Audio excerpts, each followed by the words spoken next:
Capítulo 1. El secreto que siempre estuvo ahí. Antes de que existiera cualquier religión, cualquier templo o cualquier libro sagrado, el ser humano ya sentía algo dentro de sí que no podía nombrar, una presencia silenciosa, un centro invisible, una especie de arquitectura interna que parecía observarlo todo.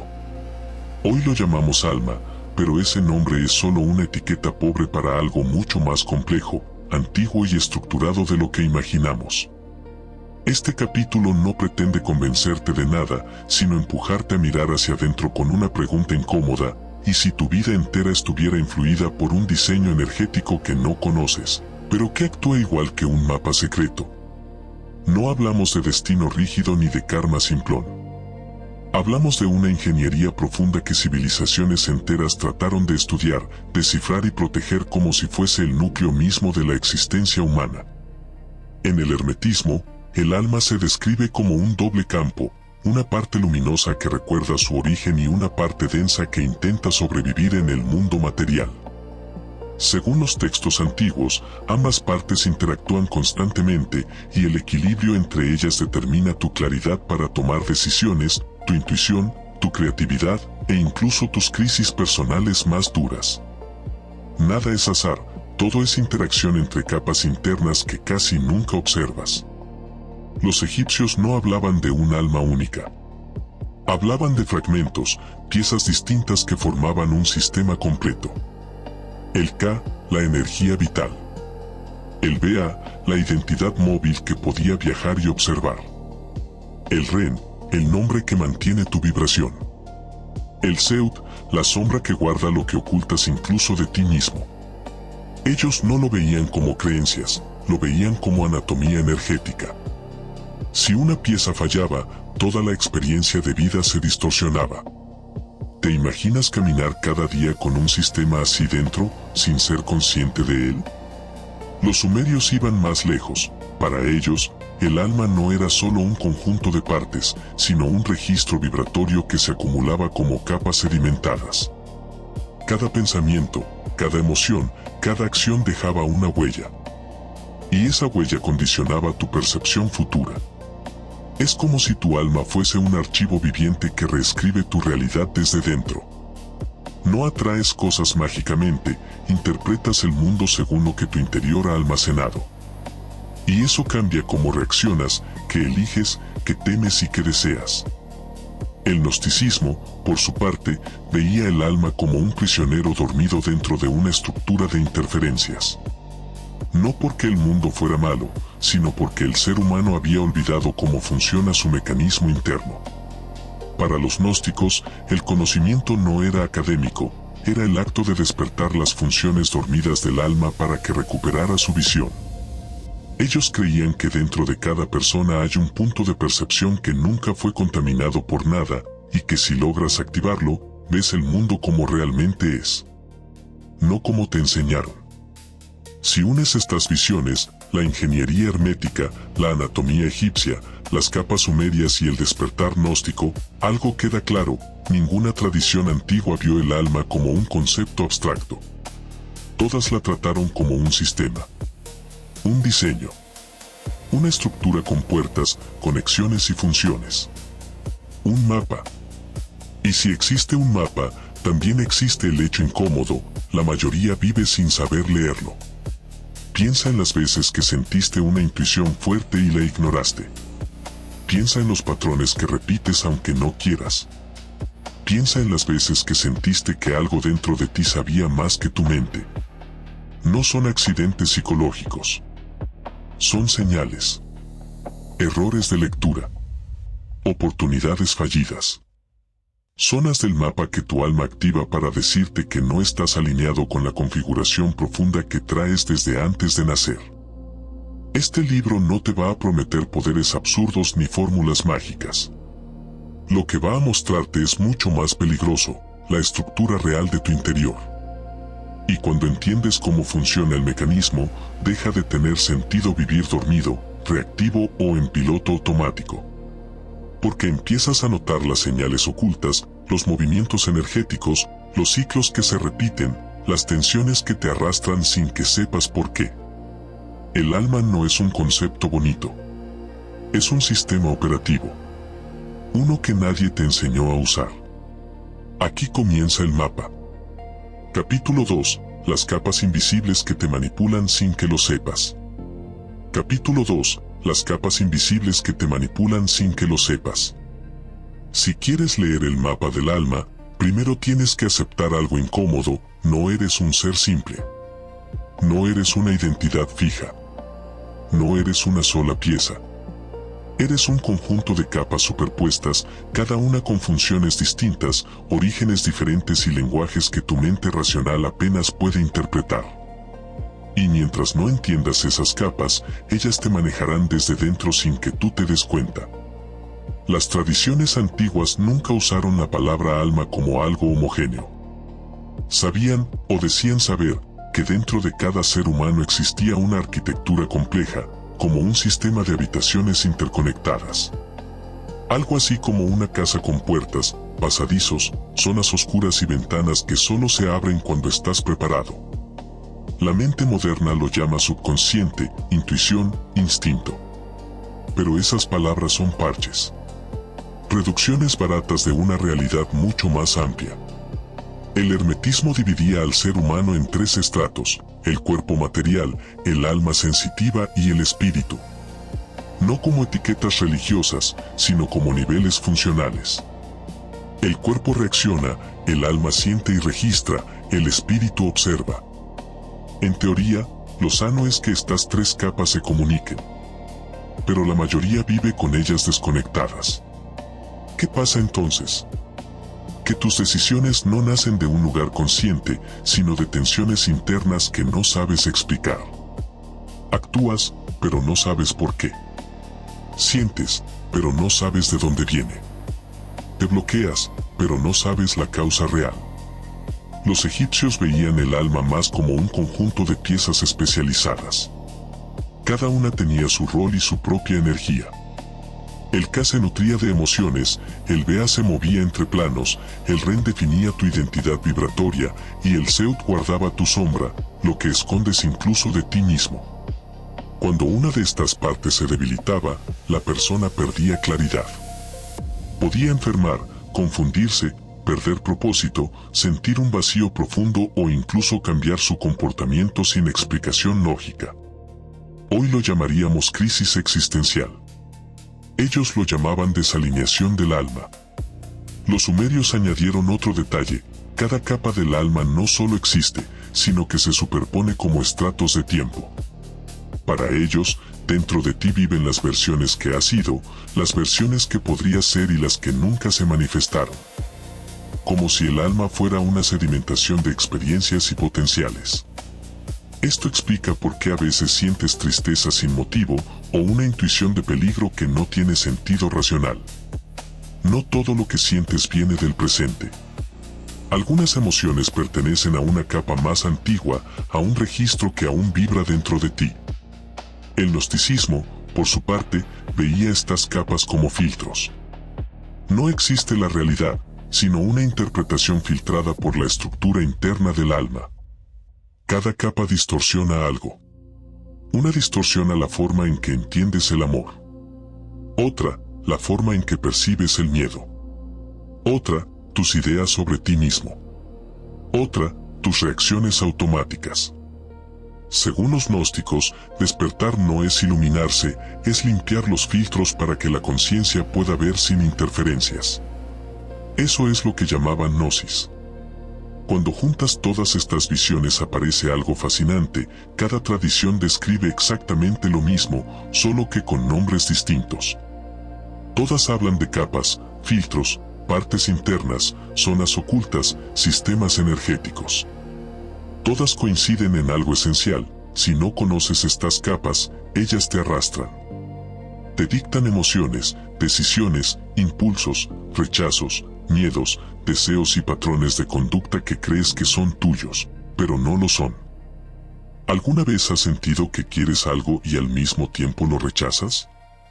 Son 2 capas hablando en direcciones opuestas. ¿Alguna vez te has autosaboteado justo cuando estabas a punto de avanzar? Es una capa antigua activando un miedo almacenado.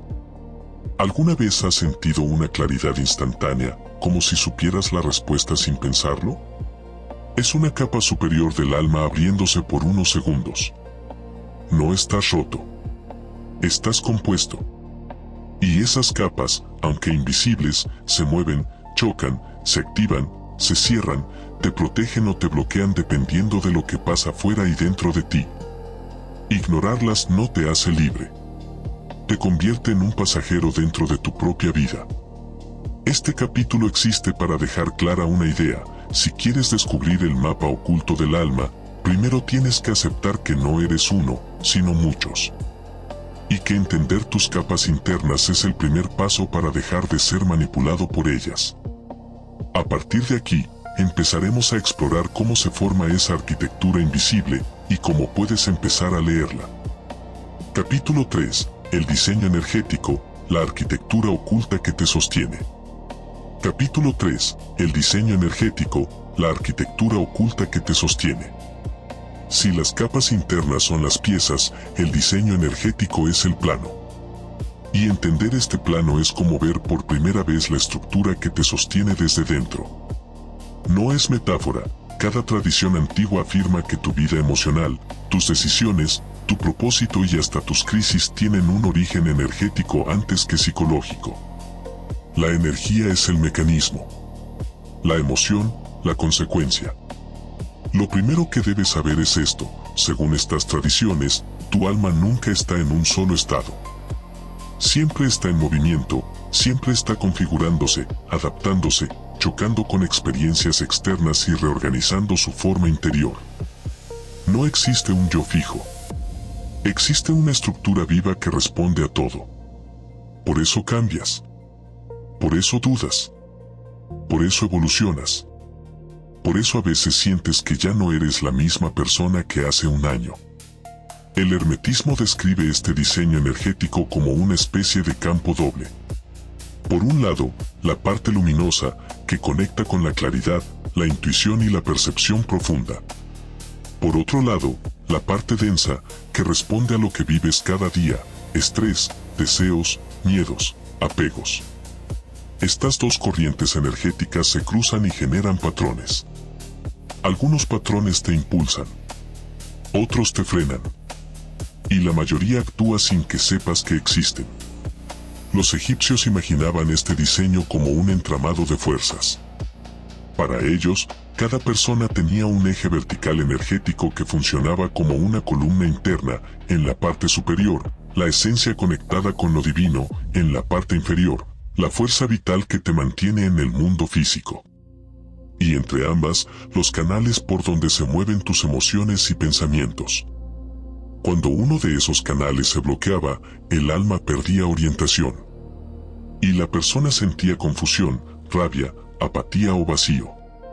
No lo veían como un fallo emocional. Lo veían como un problema estructural. Los sumerios añadieron la idea de un diseño vibratorio. Decían que cada ser humano tiene un patrón único, como una firma energética que se escribe en capas. Este patrón determina qué cosas te atraen, qué cosas te hieren, qué personas te resultan familiares sin explicación y qué señales internas ignoras o escuchas. No es destino. No es magia. Es frecuencia. Frecuencia que cambia según tus actos, tus emociones y tus decisiones. Según ellos, lo que llamas intuición no es más que tu alma intentando avisarte cuando tu vibración empieza a desviarse de su diseño original. El gnosticismo, fiel a su enfoque de despertar interno, afirmaba que este diseño energético no solo sostiene tu alma, también distorsiona tu percepción. No ves el mundo como es, sino como tu estructura interna te permite verlo. Si tu diseño está alineado, ves con claridad. Si está contaminado, ves a través de un vidrio empañado. Por eso dos personas pueden vivir la misma experiencia y reaccionar de forma totalmente distinta. Lo que cambian no es la experiencia. Es el diseño interno de quien la vive. Entonces, ¿qué significa que tu alma tenga un diseño? Significa que existe una lógica detrás de tu vida. No una lógica evidente, sino una arquitectura que influye en lo que aceptas, lo que rechazas, lo que buscas, lo que resistes y hasta lo que repites una y otra vez. No eres caótico. No eres un accidente de emociones. Eres un sistema que responde a un plano invisible. Piensa en tus relaciones. Piensa en tus ciclos. Piensa en lo que te apasiona y lo que te destruye. Piensa en tus intuiciones más fuertes y en tus bloqueos más persistentes. Todo eso sigue un patrón. Todo eso forma parte del diseño energético que te habita. Y lo más sorprendente es que, aunque no lo conozcas, puedes sentir cuando algo dentro de ti está bien o mal. Esa sensación es el mapa hablándote. Antes de avanzar, te dejo una pregunta que va a acompañarte todo el libro. Si tu alma tiene un diseño, si tiene un plano y si ese plano influye en tu vida, ¿no deberías aprender a leerlo antes de seguir viviendo en automático? Este capítulo es la puerta. A partir del siguiente, empezaremos a desmenuzar cómo se forma ese diseño energético, por qué se altera, cómo se repara y cómo puedes usarlo para dejar de chocar contra las mismas paredes una y otra vez. Capítulo 4. El núcleo del alma, el centro que nunca cambia. Capítulo 4. El núcleo del alma, el centro que nunca cambia. Si el diseño energético es la estructura, entonces el núcleo del alma es el motor. No es una imagen poética. Las tradiciones antiguas afirmaban que dentro de cada persona existe un punto de conciencia que jamás se contamina, que nunca se fragmenta, que no envejece y que no puede romperse por mucho que la vida te golpee. Ese punto es lo que permite que sigas siendo tú incluso después de haber cambiado 1000 veces. Los hermetistas llamaban a este centro la chispa divina. No por religión, sino para expresar que no pertenece al mundo material. Según ellos, esta chispa observa, recuerda y mantiene una coherencia interna que supera a todo lo que te ocurre. Puedes perder el rumbo, puedes caer en contradicciones, puedes actuar contra tus propios deseos, pero ese núcleo sigue ahí, esperando que lo escuches. Ellos creían que cuando conectas con esa chispa, sientes algo parecido a lucidez instantánea, no piensas, sabes. En la visión egipcia, este núcleo era el Aya, la parte luminosa del ser. Decían que era la única pieza del alma que no podía ser dañada por las emociones, el miedo, el ego o la muerte. Mientras el Ka, el Bea y las demás partes podían debilitarse, el Aya brillaba intacto. Era el testigo silencioso. El observador que permanece detrás de toda experiencia. En los rituales de iniciación, el aprendiz debía recordar este punto, no descubrirlo. Porque lo que ya eres no se descubre, se reconoce. Los sumerios describían el núcleo como el registro puro. La primera vibración. La frecuencia que existía antes de que acumularas capas de dolor, deseo, aprendizaje o memoria. Para ellos, este núcleo no se modifica jamás. Lo que cambia es la cantidad de ruido que se acumula alrededor. El problema no es la esencia, es el bloqueo. No es que no sepas quién eres. Es que no puedes escucharte por dentro. Según los sumerios, cuando el humano sufre, no sufre la esencia, sufre la capa que la cubre. El gnosticismo elevaba esta idea aún más. Para ellos, este núcleo era la verdadera identidad, la parte de ti que nunca ha estado dormida, aunque tú sí lo estés. Decían que el humano no despierta, lo que despierta es su percepción del núcleo.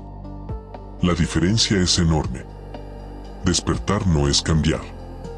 Es reconocer lo que siempre estuvo ahí. Entonces, ¿qué es este núcleo del alma? Podríamos llamarlo conciencia pura, punto de quietud, centro verdadero, chispa, esencia. El nombre no importa. Lo que importa es su función, es la referencia interna que tu vida intenta recuperar constantemente. Es el punto desde el que entiendes lo que es auténtico y lo que no. Por eso a veces sientes claridad sin motivo. Por eso a veces sabes que algo no te conviene aunque parezca perfecto. Por eso a veces sientes paz solo por escuchar un pensamiento silencioso que no viene de tu miedo ni de tu mente. Ese núcleo te habla, pero casi nunca lo escuchas.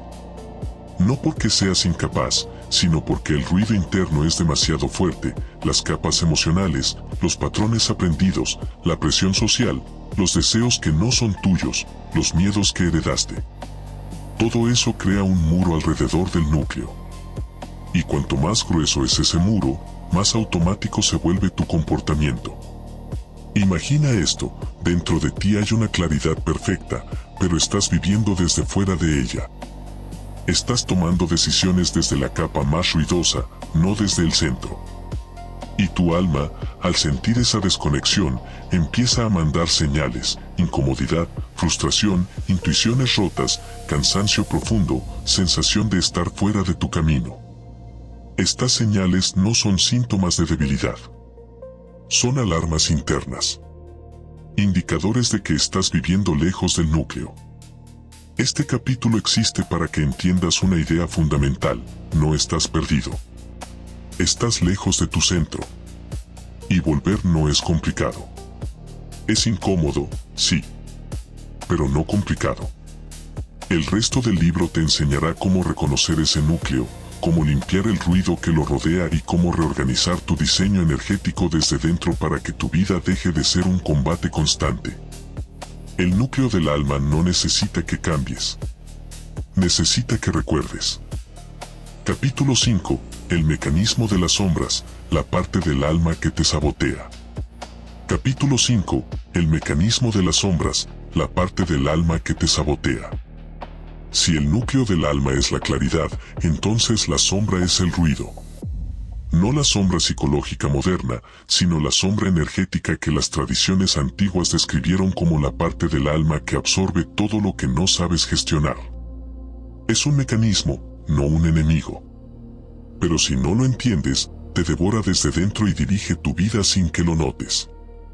Los egipcios llamaban a esta parte el Seut. No era lo malo, sino lo oculto, todo pensamiento no expresado, todo deseo reprimido, todo miedo enterrado, toda memoria que tu conciencia decidió ignorar. Cada vez que algo te dolía y no lo enfrentabas, iba allí.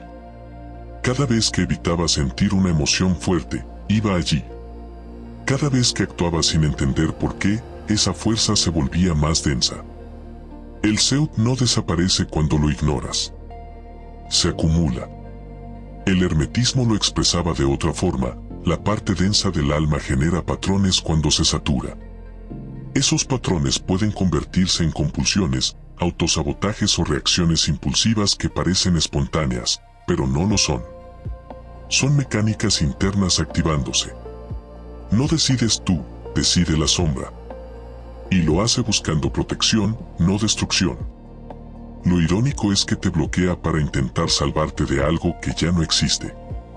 Los sumerios añadían un matiz más oscuro: la sombra también guarda historias que no viviste conscientemente.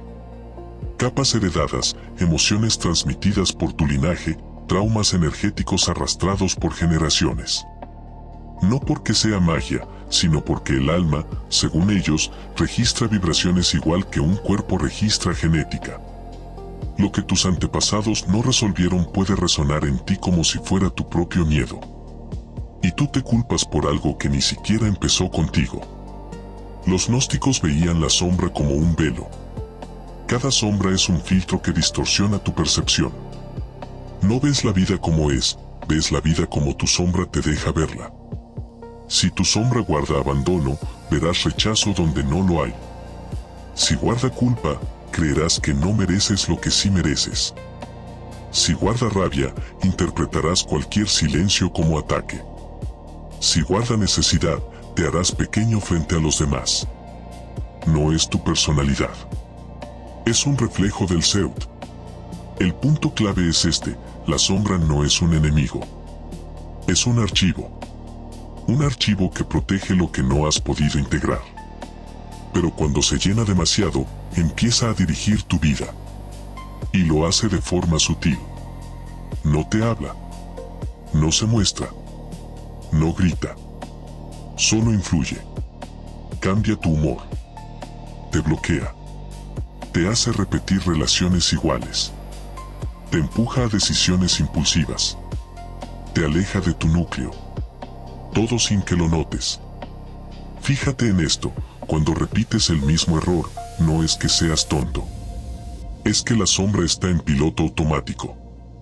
Cuando te autosaboteas justo antes de mejorar tu vida, no es mala suerte. Es la sombra intentando evitar un riesgo que ya no existe. Cuando evitas mirar dentro porque te incomoda, es la sombra protegiendo una herida antigua. Las tradiciones antiguas afirmaban que el alma solo se desbloquea cuando haces visible lo invisible. No tienes que luchar contra tu sombra. Solo tienes que iluminarla. Cuando dejas de huir de algo interno, ese algo deja de tener poder sobre ti. La sombra se disuelve cuando la miras con honestidad, no cuando la niegas. Y aquí viene la parte importante: cada vez que ignoras tu intuición, cada vez que actúas sin escucharte, cada vez que cargas con emociones que no son tuyas, estás alimentando la sombra. Y mientras más grande se vuelve, más te aleja del núcleo, del diseño energético y del sentido real de tu vida. Este capítulo existe para que reconozcas un hecho: no estás saboteado por mala suerte ni por fuerzas externas misteriosas. Estás saboteado por las partes internas que aún no has podido integrar. Y si quieres leer el mapa oculto del alma, tienes que entender que la sombra es una de sus piezas más antiguas y más influyentes. A partir del próximo capítulo, exploraremos cómo estas sombras se forman, cómo cambian tu diseño energético y cómo puedes empezar a desmantelar sus patrones desde dentro. Capítulo 6. Las fisuras del alma, cómo se rompe tu diseño interno. Capítulo 6. Las fisuras del alma, cómo se rompe tu diseño interno. Si la sombra es el archivo oculto, las fisuras son las consecuencias. Las tradiciones antiguas describían que el alma puede agrietarse cuando una experiencia es demasiado intensa para ser procesada en el momento. No hablamos de traumas psicológicos modernos, aunque en parte se relacionan. Hablamos de cortes energéticos que distorsionan tu diseño interno y alteran la forma en que percibes la vida. Los hermetistas decían que el alma pierde coherencia cuando una emoción supera su capacidad para integrarla. La energía se acumula en un punto, se estanca y genera un bloqueo que luego condiciona tu conducta. No lo ves. No lo sientes directamente. Pero notas las consecuencias: miedo sin causa, reacciones desproporcionadas, decisiones que contradicen tus deseos, o un cansancio profundo que no se explica con la lógica. Para ellos, esas fisuras no eran un fallo moral, sino una consecuencia natural del impacto energético. Los egipcios tenían un concepto aún más claro: cuando una parte del alma sufría un impacto fuerte, una pérdida, una traición, un shock, el Ba, la identidad móvil, podía separarse ligeramente del Ka, la fuerza vital. Esa separación generaba desorientación interna. No sabías qué querías. Tu intuición se volvía débil. Sentías que actuabas en piloto automático. Y esa sensación, que hoy llamaríamos desconexión, era para ellos un signo de fisura. Los sumerios iban más lejos y hablaban de rupturas vibratorias. Una emoción intensa no desaparece, se solidifica como un nudo energético que cambia la frecuencia del diseño original del alma. Cada nudo es una interferencia. Cada interferencia cambia cómo percibes el mundo. Antes de la fisura, veías claridad. Después, interpretas desde el dolor acumulado. Según ellos, la mayoría de personas construye toda su identidad alrededor de esas rupturas, creyendo que son su verdadero yo. El gnosticismo describía estas fisuras como puntos ciegos de la conciencia. Lugares donde el alma deja de ver con claridad y empieza a reaccionar de forma automática. Decían que cada fisura genera un velo. Y cada velo te impide percibir una parte esencial de ti mismo. Lo que oculta el velo no desaparece, simplemente deja de estar disponible. Pierdes acceso a tu verdadera fuerza, a tu verdadero propósito, a tu verdadera sensibilidad. Ahora bien, ¿cómo se forma una fisura? No siempre por grandes tragedias. A veces basta una frase hiriente cuando eras niño. Una humillación en público. Un momento de abandono. Un miedo profundo que nadie te ayudó a sostener. Un deseo que tuviste que reprimir. Una traición que nunca entendiste. Un pensamiento que decidiste enterrar porque te daba vergüenza. Todas esas experiencias dejan marcas. Cada fisura altera la forma en que se mueve tu energía. Cambia cómo te relacionas, cómo confías, cómo deseas, cómo te proteges, cómo avanzas. No es tu carácter. Es un diseño alterado por las grietas internas que jamás atendiste. Las señales de que tu alma tiene fisuras son claras. Sientes que tienes dos versiones de ti mismo, una que quiere avanzar y otra que te frena. Te cuesta mantener decisiones que sabes que son buenas para ti. Repites ciclos con personas distintas pero con el mismo desenlace. Hay emociones que te dominan sin que entiendas por qué. Sientes que algo falta, aunque todo parezca bien en tu vida. Tu intuición aparece y desaparece sin aviso. Nada de eso es azar. Son las grietas internas reclamando reparación. Las tradiciones antiguas no veían las fisuras como condenas, sino como oportunidades. Cada grieta es una puerta. Cada puerta te obliga a mirar dentro. Cada mirada te acerca al núcleo. Y cuanto más entiendes tus fisuras, más recuperas fragmentos de ti que creías perdidos. Este capítulo existe para que entiendas que tu alma no está rota. Está fragmentada. Y la fragmentación es parte del diseño. No es un final. Es el inicio de un proceso. Porque una alma agrietada puede reconstruirse. Y cuando lo hace, se vuelve más fuerte y más lúcida que antes de romperse. En los próximos capítulos veremos cómo se repara una fisura, cómo se sanea una sombra y cómo se restaura la coherencia completa del diseño energético del alma. Capítulo 7. La reprogramación interior, cómo el alma aprende, olvida y se distorsiona. Capítulo 7. La reprogramación interior, cómo el alma aprende, olvida y se distorsiona. Si las fisuras alteran tu diseño energético, entonces la reprogramación es el proceso por el cual ese diseño cambia con el tiempo. No es magia ni autosugestión barata. Es el mecanismo natural del alma para adaptarse, defenderse, evolucionar y también para deformarse. Las tradiciones antiguas lo sabían y lo explicaron con una claridad que hoy sorprende. El hermetismo afirmaba que el alma no es un contenedor vacío, sino un campo moldeable. Cada emoción, cada pensamiento repetido, cada experiencia que te impacta, deja una marca. Y cuando una marca se repite suficientes veces, se convierte en un patrón. Y cuando un patrón se solidifica, se convierte en una programación. Esta programación no es consciente. No la eliges. Simplemente ocurre. Tu diseño interno se adapta para sobrevivir, no para ser feliz. Los egipcios lo simbolizaban mediante la balanza del corazón.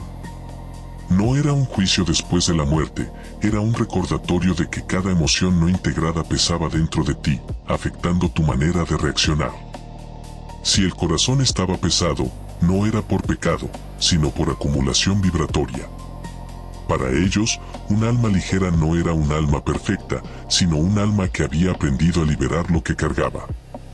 Que había reprogramado su diseño interno para recuperar equilibrio. Los sumerios describían la reprogramación como sedimentación. Cada vibración, cada evento emocional, se depositaba como capas de arena dentro del alma. Algunas capas eran suaves. Otras eran densas. Y con el tiempo, esas capas formaban configuraciones internas que influían directamente en tus decisiones. Lo más interesante es que ellas afirmaban que la sedimentación puede invertirse, puedes remover lo viejo, limpiar capas antiguas, desenterrar vibraciones que ya no te sirven. El alma, para ellos, era editable. El gnosticismo veía la reprogramación como un acto de interferencia. Cada vez que aceptabas una creencia ajena, cada vez que vivías desde el miedo, cada vez que imitabas sin pensar, tu alma recibía una instrucción que no era suya. Y esa instrucción empezaba a dirigir tu percepción. El resultado es una identidad que no nace del núcleo, sino del condicionamiento. No eres tú, eres lo que aprendiste a ser para sobrevivir. Aquí está la clave, lo que hoy llamas tu personalidad es, en gran parte, una reprogramación acumulada. No significa que seas falso. Significa que eres moldeable. Significa que tu alma intenta adaptarse constantemente. El problema surge cuando ese proceso ocurre sin conciencia. Porque entonces te acostumbras a vivir desde el patrón, no desde la esencia. La reprogramación ocurre en 3 niveles principales. 1. Reprogramación emocional, generada por experiencias intensas que no lograste integrar. 2. Reprogramación mental, generada por creencias que adoptaste sin cuestionar. 3. Reprogramación vibratoria, generada por ambientes, personas y situaciones que alteran tu frecuencia interna. Piensa en cómo reaccionas cuando alguien te critica. ¿Esa reacción nace de tu núcleo o de una programación antigua? Cuando te enamoras de una persona con un patrón que se repite en tu vida, ¿es intuición real o es un hábito emocional disfrazado? Cuando tienes miedo de avanzar, ¿esa sensación viene de ti o viene de una instrucción implantada en algún punto de tu historia? La mayoría de tus comportamientos actuales no son decisiones, son programaciones. Respondes desde capas viejas que tu alma creó para protegerte cuando no sabías cómo hacerlo de otro modo. Pero el alma es flexible. La reprogramación puede revertirse. Lo que aprendiste puede desaprenderse. Lo que te hirió puede integrarse. Lo que te bloqueó puede disolverse. Las señales de que estás viviendo desde una reprogramación antigua son claras. Sientes que repites la misma emoción en contextos distintos. Te cuesta sostener cambios positivos. Actúas sin entender por qué. Tu intuición aparece solo cuando estás tranquilo, pero la pierdes cuando más la necesitas. Te sientes empujado a conductas que no encajan con quien quieres ser. Tu interior contradice tu lógica. Todo esto indica que tu diseño energético está siguiendo un programa antiguo. Y mientras no lo revises, ese programa seguirá tomando decisiones por ti. Pero aquí está lo extraordinario, ninguna tradición antigua consideraba la reprogramación como condena. Al contrario, decían que el alma está diseñada para reescribirse, que esa es su función principal, que la estructura energética puede repararse, refinarse, alinearse y recuperar su coherencia original si sabes cómo intervenir en ella. Este capítulo existe para que entiendas que lo que hoy te controla no es permanente. Lo que te condiciona puede desactivarse. Lo que te limita puede deshacerse. La reprogramación que te formó también puede convertirse en la reprogramación que te libera. En el próximo capítulo veremos cómo identificar tus patrones centrales, cómo reconocer qué parte de tu alma lo sostiene y cómo empezar el proceso real de reescritura interna. Capítulo 8. Los patrones maestros, el código repetitivo que dirige tu vida. Capítulo 8. Los patrones maestros, el código repetitivo que dirige tu vida. Hasta ahora hemos hablado de capas, sombras, fisuras y reprogramaciones. Pero todo eso, con el tiempo, se organiza en algo mucho más estructurado y poderoso, los patrones maestros. Son como líneas de código dentro del alma. Programas internos que se repiten una y otra vez hasta que tomas conciencia de ellos. No importa cuánto cambies de entorno, pareja, trabajo o ciudad, si el patrón sigue vivo dentro de ti, volverá a aparecer. Los hermetistas decían que el alma ordena su energía para sobrevivir. Y esa organización genera circuitos. Caminos por los que la energía fluye siempre de la misma manera. Estos circuitos son los patrones maestros. Algunos impulsan tu vida, te hacen crecer, crear, avanzar, conectar. Otros te frenan, te mantienen atrapado en repeticiones, miedos o deseos que ya no te representan. El problema es que estos patrones se mueven por debajo de tu conciencia. Tú crees que decides, pero decide el circuito. Los egipcios tenían una visión fascinante de esto. Decían que el Ren, el nombre energético, se imprimía con patrones que actuaban como instrucciones de identidad. Si tu Ren estaba marcado por abandono, atraería situaciones donde te sintieras abandonado. Si estaba marcado por culpa, actuarías como si tuvieras que pagar una deuda invisible. Y si estaba marcado por deseo de expansión, buscarías constantemente abrir caminos nuevos. Para ellos, los patrones no eran psicológicos, eran vibraciones inscritas en tu identidad profunda.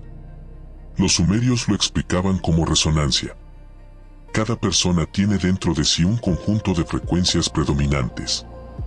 Esas frecuencias atraen experiencias, emociones y personas que corresponden a ese mismo rango vibratorio. No porque el universo te mande señales, sino porque tu alma busca coherencia. Busca recrear aquello que coincide con su configuración interna. Por eso, aunque intelectualmente quieras cambiar, emocionalmente sigues repitiendo lo mismo, tu resonancia interna aún no ha sido reescrita. Los gnósticos hablaban de los patrones maestros como velos repetitivos. Decían que cada ser humano vive atrapado en un número limitado de escenarios interiores. No vives la vida, vives tus velos. Y cada velo genera interpretaciones, expectativas, impulsos, reacciones automáticas. Los gnósticos no buscaban eliminar los patrones, buscaban verlos. Porque decían que cuando ves el patrón, deja de atraparte. La percepción es lo que rompe el ciclo. Pero ¿cómo reconocer tus patrones maestros? No se identifican por ideas, sino por repeticiones. El alma repite lo que no ha resuelto. El alma repite lo que teme. El alma repite lo que desea sanar. El alma repite lo que todavía no integra. Aquí tienes señales claras de un patrón maestro activo. Siempre atraes el mismo tipo de relación emocional, aunque cambien las personas. Repites el mismo conflicto interno, aunque tu vida externa mejore. Tomas decisiones que contradicen tu razón, pero coinciden con tu miedo. Te ilusionas con lo mismo y te decepcionas por lo mismo. Reaccionas de forma exagerada ante situaciones pequeñas. Interpretas ciertas cosas de forma automática antes de pensarlas. Sientes que tu vida tiene ciclos que vuelven como estaciones. Todo esto es el mapa del alma mostrándote por donde circula tu energía. Tu vida externa es un espejo. Y el espejo no miente. Lo importante es entender que cada patrón maestro tiene un origen. No aparece de la nada. Nace de una fisura no integrada, una sombra saturada, una vibración heredada, una emoción que no se pudo procesar, una creencia que absorbiste sin cuestionarla, un impacto energético que reorganizó tu diseño. El patrón es la consecuencia, no la causa.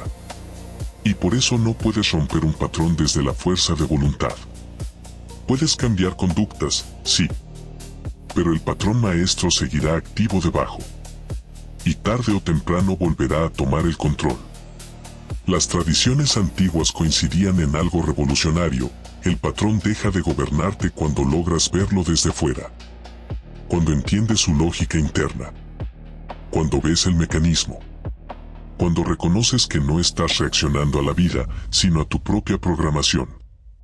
Este capítulo es el umbral. A partir del siguiente comenzaremos a desmantelar los patrones maestros desde dentro. No desde la mente, sino desde la arquitectura energética real de tu alma. Porque el alma no se libera luchando contra sí misma. Se libera entendiendo su propio código. Capítulo 9. La restauración del diseño. Cómo sanar la estructura energética del alma. Capítulo 9. La restauración del diseño. Cómo sanar la estructura energética del alma. Una vez reconoces tus patrones maestros, no basta con entenderlos, tienes que intervenir en el diseño energético que los sostiene. Las tradiciones antiguas decían que el alma no se cura como un cuerpo, sino que se restaura como un mapa. Es una ingeniería delicada. No es mental. No es emocional. Es estructural. Y cuando restauras esa estructura, tu vida entera cambia de dirección.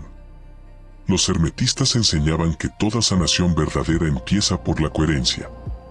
La energía interna, cuando fluye sin interrupciones, se reorganiza sola.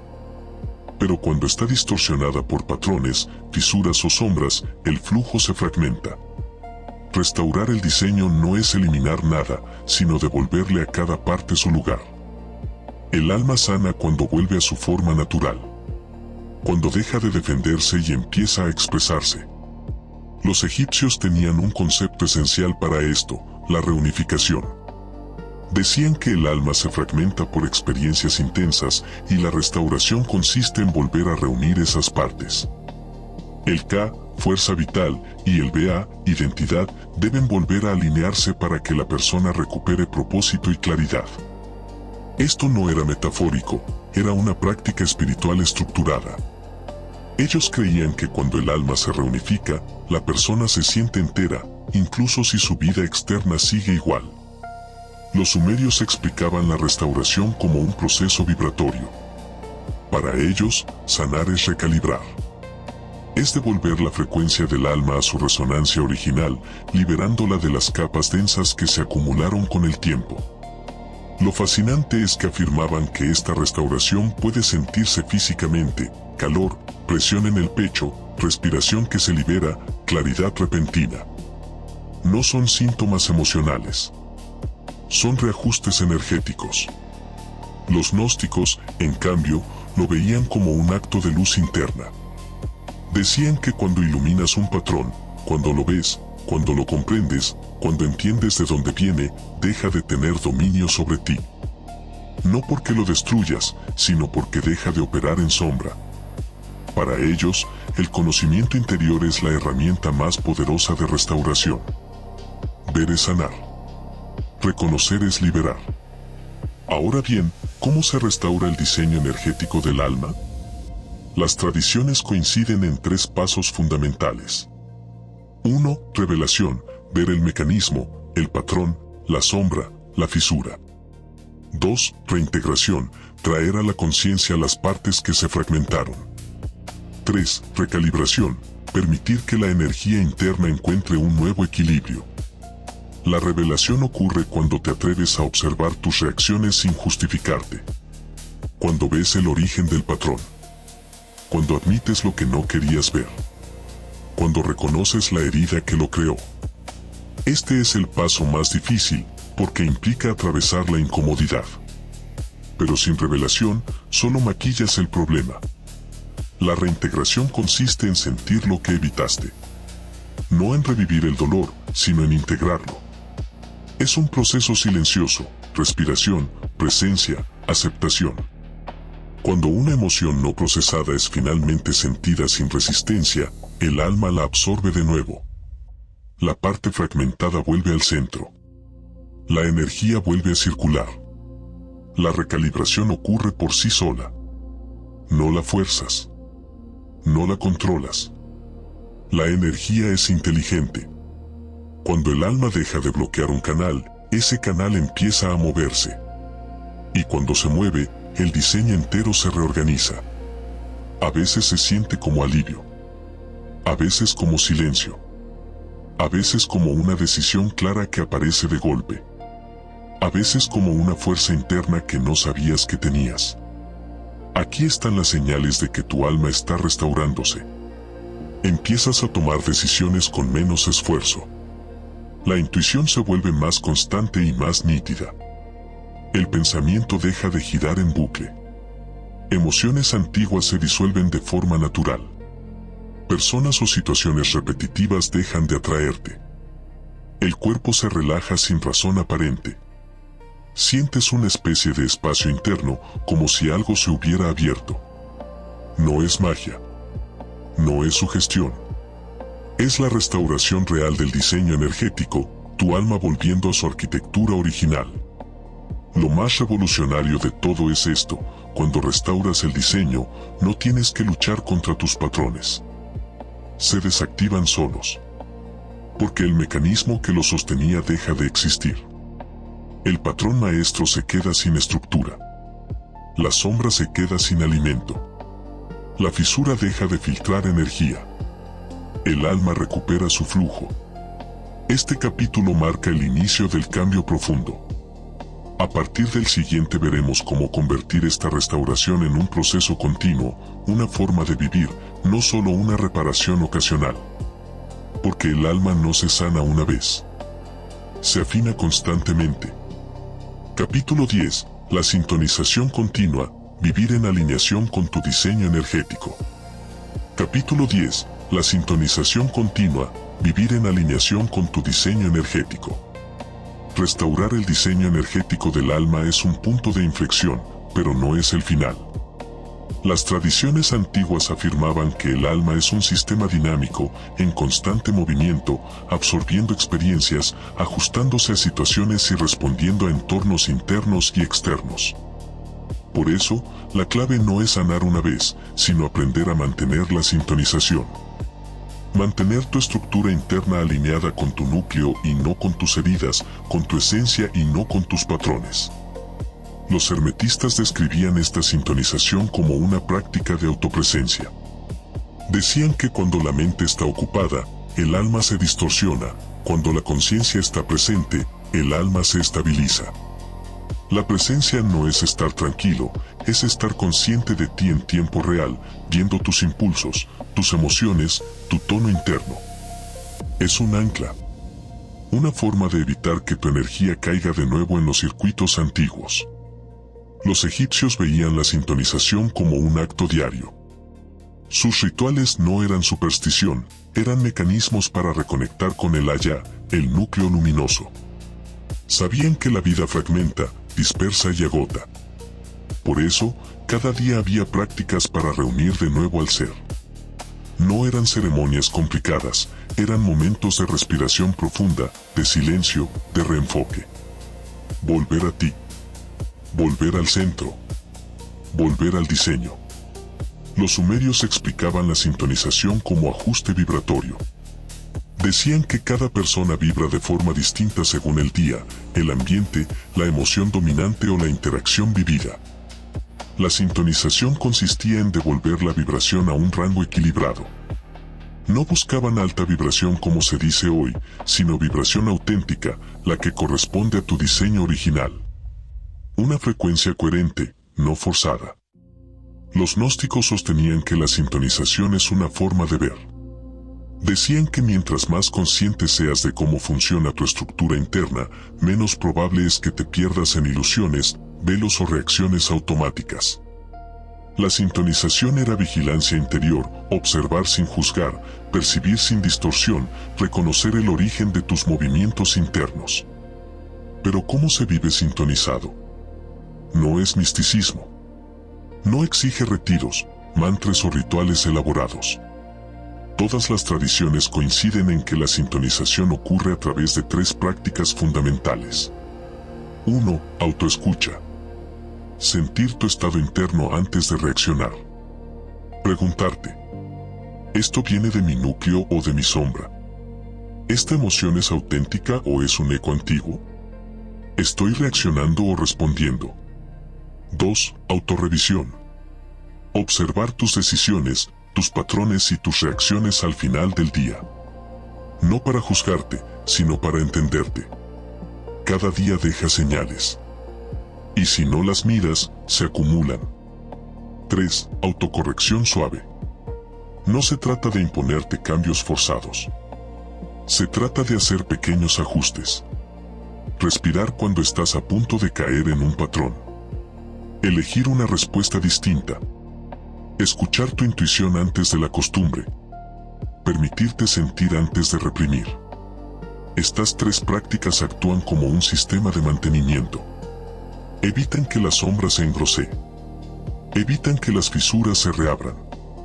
Evitan que los patrones vuelvan a tomar el mando. Evitan que tu diseño energético se vuelva rígido y vuelva a deformarse. La sintonización también trae señales claras, aunque sutiles. Sientes más claridad en las decisiones que antes te paralizaban. Notas que puedes anticipar situaciones que antes te sorprendían. Tu cuerpo reacciona menos a estímulos que antes te disparaban. Tu intuición se vuelve más estable y menos intermitente. Aparece una especie de tranquilidad interna que no depende de nada externo. Empiezas a notar cuando algo no es tuyo, emociones heredadas, miedos viejos, voces internas ajenas. Te vuelves dueño de tu energía en lugar de víctima de ella. La sintonización, en realidad, es esto, vivir desde adentro hacia afuera, no al revés. La mayoría de personas vive desde la superficie, desde la emoción inmediata, el pensamiento aprendido, la presión externa, los hábitos automáticos. La sintonización invierte el proceso, primero tu centro, luego el mundo. Y aquí está la verdad que las tradiciones antiguas repetían sin cesar: un alma alineada no necesita luchar contra la vida. Se mueve con ella. Un alma alineada no necesita obsesionarse con el futuro. Lo crea con coherencia. Un alma alineada no necesita controlar a los demás. Se controla a sí misma. Un alma alineada no busca aprobación porque ya tiene dirección interna. Este capítulo marca el paso final antes de la conclusión. En el siguiente capítulo veremos cómo, una vez que tu alma está restaurada y sintonizada, puedes acceder a los niveles más altos del mapa: propósito, visión y destino interno. Porque la alineación no es el objetivo final del alma. Es la condición para despertar su verdadero potencial. Capítulo 11. El propósito secreto del alma, el nivel más alto del mapa. Capítulo 11. El propósito secreto del alma, el nivel más alto del mapa. Llegamos al punto donde todas las tradiciones antiguas convergen. Después de capas, sombras, fisuras, reprogramaciones, patrones y restauración energética, aparece el nivel más profundo del mapa, el propósito interno del alma. No es una misión externa ni un destino impuesto. Es la dirección natural hacia la que tu diseño energético intenta llevarte desde que naciste. Los hermetistas decían que cada alma trae un movimiento interno. Una orientación esencial que empuja hacia ciertos caminos y rechaza otros. No es un mandato místico, sino un ritmo. Cuando vives alineado con ese ritmo, la vida fluye. Cuando caminas en contra, todo se vuelve pesado y confuso. No es castigo, es fricción energética. Los egipcios hablaban del Sa'i, el destino interior. No como un futuro escrito, sino como una vibración que determina que te llena y que te apaga. El Sa'i se manifiesta cuando el Ka, la fuerza vital, y el Ba, la identidad, encuentran armonía. Cuando eso ocurre, sientes una claridad profunda en el pecho. Las decisiones parecen obvias. La motivación nace sola. La vida deja de sentirse como una lucha constante y empieza a sentirse como un recorrido natural. Los sumerios describían este nivel como el camino resonante. Decían que cada alma funciona mejor dentro de un rango vibratorio específico. Cuando te alejas de ese rango, tu energía se dispersa. Te cansas, dudas, te bloqueas. Cuando vuelves a él, todo se acelera, las oportunidades aparecen, las intuiciones se fortalecen, las sincronicidades aumentan. Es como si el mundo respondiera a tu alineación interna. Los gnósticos lo llamaban simplemente conocimiento del ser. Para ellos, el propósito no era una tarea, sino un estado de lucidez. Un estado en el que distingues, sin esfuerzo, qué parte de ti habla desde el núcleo y qué parte habla desde el miedo. Un estado en el que dejas de confundirte entre deseos falsos, expectativas ajenas y condicionamientos heredados. Un estado en el que sabes en silencio lo que te corresponde. Todas las tradiciones coinciden en algo esencial: el propósito no se busca, se recuerda. El alma ya sabe hacia dónde quiere ir. Lo que impide escucharlo es la distorsión acumulada, heridas, patrones, reacciones, memorias, creencias viejas. Por eso este capítulo está al final. Solo puedes acceder a tu propósito cuando la energía interna deja de estar fragmentada. Cuando el diseño energético empieza a alinearse, el propósito aparece de tres maneras.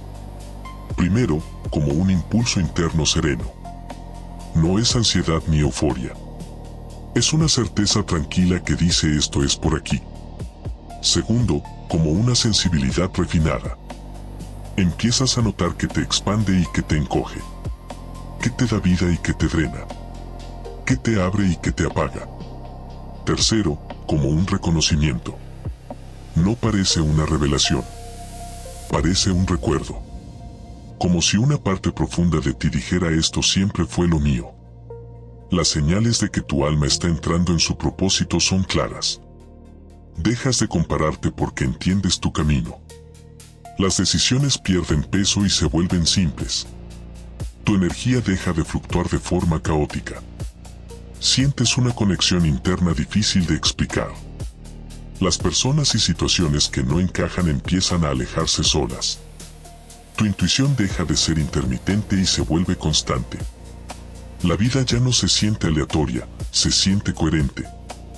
El propósito no es una meta concreta. Es un estado en el que tu diseño energético, tu núcleo, tus decisiones y tu camino externo se alinean en una misma dirección. Cuando llegas ahí, no necesitas que el mundo te dé señales. Eres tú quien empieza a generarlas. Aquí termina este viaje por el mapa oculto del alma. No porque el camino acabe, sino porque ahora tienes la estructura para recorrerlo por dentro. El alma no te pide perfección. Solo te pide que la escuches. Solo te pide que recuerdes quién eras antes del ruido, antes de los patrones, antes de las sombras. Todo el mapa estaba dentro de ti desde el principio.